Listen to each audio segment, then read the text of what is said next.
Okay, we talk a lot about wet finishing our yarns. A lot of times with the Angora, I don't wet finish my yarn because I don't like to have the bloom in the yarn while before I start knitting. It kind of interferes and it makes the yarn a little sticky because it pulls a bit. So this is my yarn. Sorry, I'm like at the end.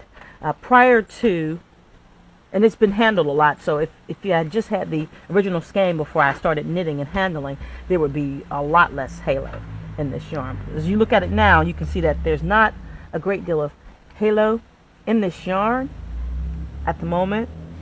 And then, this is probably one of the best representative parts that hasn't been handled a lot. And then look at the knitting product. Now this is just from knitting. Look at the halo that you get in the yarn just from me knitting. And a lot of times what will happen is after I finish knitting or weaving, I will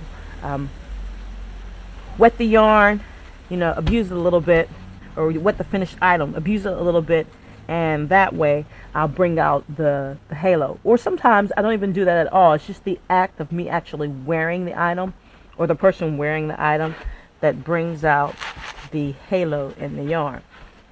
People ask all the time, well, if you don't wet set your yarn, does it unravel? And as you can see right here, does this look like this is unraveling? No, because there's sufficient twist in the yarn, and just by sitting, it begins to relax a bit and sets itself. So no, my yarn is not unraveling. And somewhere, and this is the end.